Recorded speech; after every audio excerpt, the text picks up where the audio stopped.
The Book of Psalms, Tehillim in Hebrew, commonly referred to simply as Psalms or the Psalms, is the first book of the Ketuvim, the third section of the Hebrew Bible, and a book of the Christian Old Testament. The title is derived from the Greek translation, Psi Alpha Lambda Mu Omicron Iota Psalmwa, meaning instrumental music, and, by extension, the words accompanying the music. The book is an anthology of individual psalms, with 150 in the Jewish and Western Christian tradition, and more in the Eastern Christian churches. Many of the psalms are linked to the name of King David, although his authorship is not accepted by modern Bible scholars. Structure. Benedictions. The Book of Psalms is divided into 5 sections, each closing with a doxology. These divisions were probably introduced by the final editors to imitate the five-fold division of the Torah: Book 1, Book 2,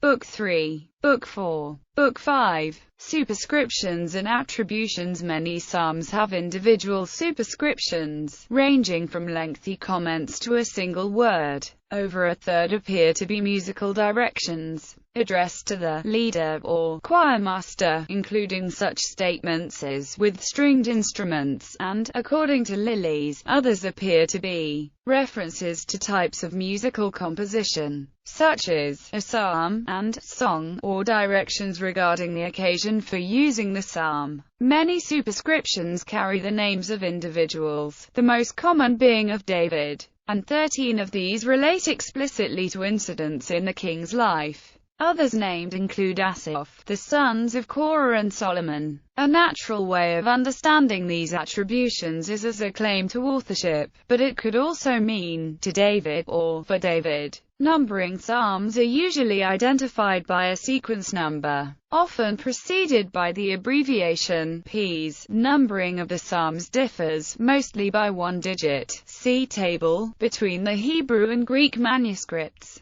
Protestant translations use the Hebrew numbering, but other Christian traditions vary. Catholic official liturgical texts follow the Greek numbering. Catholic modern translations often use the Hebrew numbering. Eastern Orthodox translations use the Greek numbering. For the remainder of this article, the Hebrew numbering is used, unless otherwise noted. The variance between Masorah and Septuagint texts in this numeration is likely enough due to a gradual neglect of the original poetic form of the Psalms. Such neglect was occasioned by liturgical uses and carelessness of copyists. It is admitted by all that PSS 9 and 10 were originally a single acrostic poem. They have been wrongly separated by Masorah, rightly united by the Septuagint and Vulgate. On the other hand, Ps. 144 is made up of 2 songs, verses 1 to 11 and 12 to 15. PSS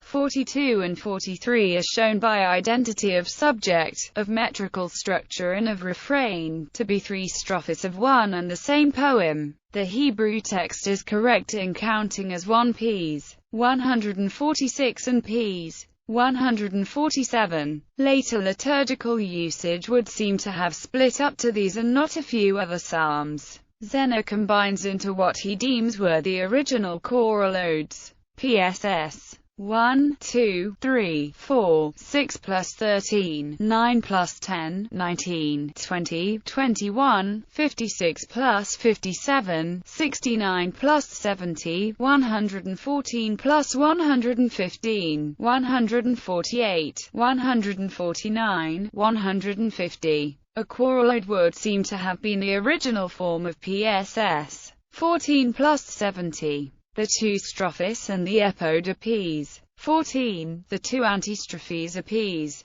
70. It is noteworthy that, on the breaking up of the original ode, each portion crept twice into the Psalter. Ps. 14 equals 53, Ps. 70 equals 40 to 14 minus 18. Other such duplicated psalms are Ps. 108 to 2 minus 6 equals Ps. 57 to 8 minus 12 Ps. 108 to 7 minus 14 equals Ps. 60 to 7 minus 14 Ps. 71 to 1 minus 3 equals Ps. 31 to 2-4. This loss of the original form of some of the psalms is allowed by the Biblical Commission to have been due to liturgical uses, neglect of copyists, or other causes. Additional psalms. The Septuagint Bible, present in Eastern Orthodox churches, includes a Psalm chapter 151. A Hebrew version of this was found in the Psalms scroll of the Dead Sea Scrolls. Some versions of the Peshitta include Psalms 152 to 155.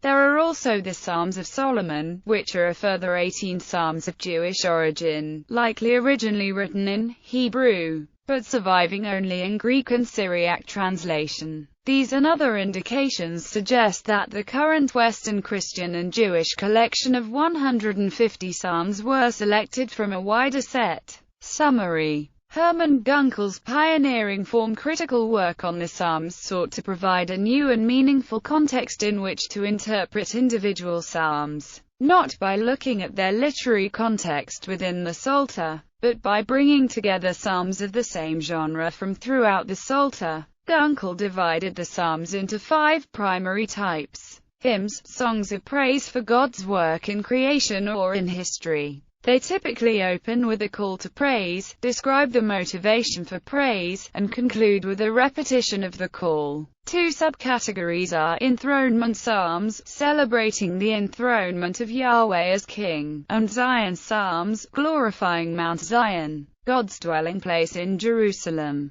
Gunkel also described a special subset of eschatological hymns, which includes themes of future restoration or of judgment. Communal laments, in which the nation laments some communal disaster. Both communal and individual laments typically but not always include the following elements: 1. Address to God. 2. Description of suffering. 3. Cursing of the party responsible for suffering. 4. Protestation of innocence or admission of guilt. 5. Petition for divine assistance. 6. Faith in God's receipt of prayer. 7. Anticipation of divine response. And 8. A song of thanksgiving. In general, the difference between the individual and communal subtypes can be distinguished by the use of the singular I or the plural we. However, the I could also be characterizing an individual's personal experience that was reflective of the entire community. Royal psalms, dealing with such matters as the king's coronation, marriage and battles. None of them mentions any specific king by name, and their origin and use remain obscure. Several psalms, especially PS 93 to 99, concern the kingship of God, and might relate to an annual ceremony in which Yahweh would be ritually reinstated as king. Individual laments lamenting the fate of the particular individual who utters them. They are by far the most common type of psalm. They typically open with an invocation of Yahweh, followed by the lament itself and pleas for help, and often ending with an expression of confidence. A subset is the Psalm of Confidence, in which the psalmist expresses confidence that God will deliver him from evils and enemies. Individual thanksgiving psalms, the obverse of individual laments, in which the psalmist thanks God for deliverance from personal distress. In addition to these 5 major genres, Gunkel also recognized a number of minor psalm types, including communal thanksgiving psalms, in which the whole nation thanks God for deliverance, wisdom psalms, reflecting the Old Testament wisdom literature, pilgrimage psalms, sung by pilgrims on their way to Jerusalem, entrance and prophetic liturgies, and a group of mixed psalms which could not be assigned to any category. Composition. Origins. The composition of the Psalms spans at least 5 centuries, from Psalm chapter 29, probably adapted from an entire Canaanite hymn to Baal which was transposed into a hymn to Yahweh, to others which are clearly from the post-exilic period. The majority originated in the southern kingdom of Judah and were associated with the temple in Jerusalem, where they probably functioned as libretto during the temple worship. Exactly how they did this is unclear, although there are indications in some of them. Bind the festal procession with branches up to the horns of the altar suggests a connection with sacrifices, and let my prayer be counted as incense suggests a connection with the offering of incense. King David and the Psalms. 73 of the 150 Psalms in the Bible are attributed to King David. One of the Dead Sea Scrolls attributes 3,600 to him plus other compositions to him. Nevertheless, there is no hard evidence for Davidic authorship of any of them. Davidic authorship is not accepted as historical fact by modern scholars, noted L. Berlin and Mark Z. V. I. Bretler in the Jewish Study Bible, but is seen rather as the way in which the ancients confirm, the divine inspiration and authority of the writings by linking them to well-known biblical figures. 9 Psalms are attributed to David elsewhere in the Bible. Acts chapter 4 verse 25 states that Psalm chapter 2 is by David. Acts chapter 2 verses 25 to 28 states that Psalm chapter 16 is by David. Romans chapter 4 verses 6 to 8 contains parts of Psalms 32 and this passage is stated to be by David. Romans chapter 11 verse 9 contains part of Psalm chapter 69. The Apostle Paul stated that it is by David. Hebrews chapter 4 verse 7 states that Psalm chapter 95 is by David. 1 Chronicles chapter 16 verses 7 to 36 contains parts of Psalms 96, 105 and 106, and this passage is stated to be by David. Matthew chapter 24 verses 43 to 44, Mark chapter 12 verse 36 and Luke chapter 20 verse 42. Jesus attributes part of Psalm chapter 110 to David. Acts chapter 2 verses 34 to 35 also states that Psalm chapter 110 is by David. Poetic characteristics. The biblical poetry of Psalms uses parallelism as its primary poetic device. Parallelism is a kind of rhyme, in which an idea is developed by the use of repetition, synonyms, or opposites. Synonymous parallelism involves two lines expressing essentially the same idea. An example of synonymous parallelism: the Lord is my light and my salvation, whom shall I fear? The Lord is the stronghold of my life, of whom shall I be afraid? Two lines expressing opposites is known as antithetic parallelism. An example of antithetic parallelism: the Lord watches over the way of the righteous, but the way of the wicked will perish. Editorial agenda. Many scholars believe the individual psalms were redacted into a single collection in Second Temple times. It had long been recognized that the collection bore the imprint of an underlying message or meta-narrative, but that this message remained concealed. As Augustine said, the sequence of the Psalms seems to me to contain the secret of a mighty mystery, but its meaning has not been revealed to me. Others pointed out the presence of concatenation, that is, adjacent psalms sharing similar words and themes. In time, this approach developed into recognizing overarching themes shared by whole groups of psalms. In 1985, Gerald H. Wilson's The Editing of the Hebrew Psalter proposed, by parallel with other ancient Eastern hymn collections, that psalms at the beginning and end of the 5 books of Psalms have thematic significance, corresponding in particular with the placement of the royal psalms. He pointed out that there was a progression of ideas, from adversity, through the crux of the collection in the apparent failure of the covenant in Psalm chapter 89, leading to a concert of praise at the end.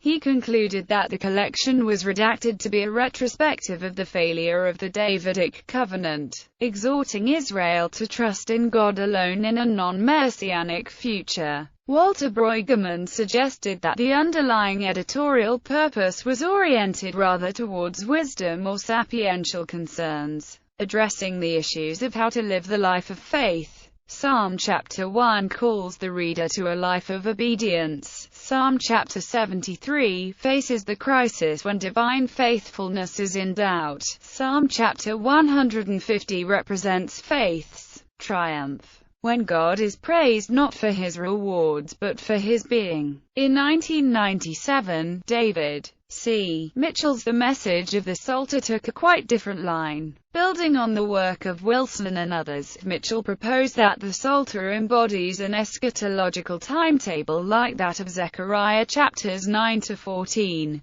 This program includes the gathering of exiled Israel by a bridegroom king, his establishment of a kingdom, his violent death, Israel scattered in the wilderness, regathered and again imperiled, then rescued by a king from the heavens, who establishes his kingdom from Zion, brings peace and prosperity to the earth and receives the homage of the nations. Such a timetable is confirmed by parallels from the Baal cycle to Roman period Midrashim. These three views, Wilson's non-messianic retrospective of the Davidic covenant, Brueggemann's sapiential instruction, shortly before his untimely death in 2005. Wilson modified his position to allow for the existence of messianic prophecy within the Psalms' redactional agenda. Mitchell's position remains largely unchanged, although he now sees the issue as identifying when the historical beginning of the Psalms turns to eschatology. The ancient music of the Psalms. The Psalms were written, not merely as poems, but as songs for singing. More than a third of the Psalms are addressed to the director of music. Some Psalms exhort the worshipper to sing. Some headings denote the musical instruments on which the psalm should be played. Some refer to singing at the Sheminite or octave, and others preserve the name for ancient Eastern modes, like Mut, Laben, Ilat HaShachar, Shoshanim, or Alamuth. Despite the frequently heard view that their ancient music is lost, the means to reconstruct it still exist. Fragments of temple psalmody are preserved in ancient church and synagogue chant, particularly in the Tonus Peregrinus melody to Psalm chapter 114. Cantillation signs, to record the melody sung, were in use since ancient times. Evidence of them can be found in the manuscripts of the oldest extant copies of Psalms in the Dead Sea Scrolls and are even more extensive in the Masoretic text, which dates to the early Middle Ages and whose Tiberian scribes claim to be basing their work on temple period signs.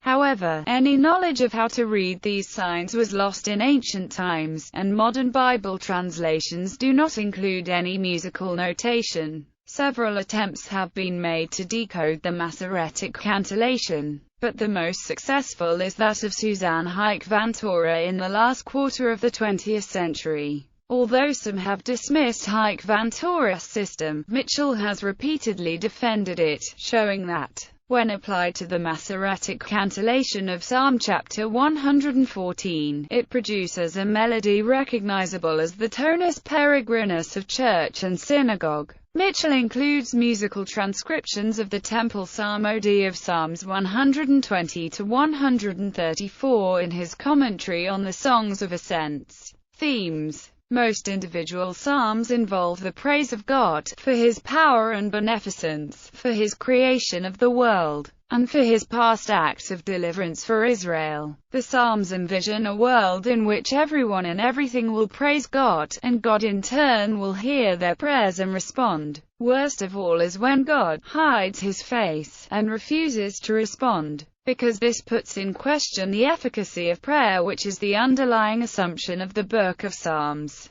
Some psalms are called maskil, because in addition they impart wisdom. Most notable of these is Psalm chapter 142, which is sometimes called the Maskil of David. Others include Psalm chapter 32 and Psalm chapter 78. The term derives from maskil, meaning enlightened or wise.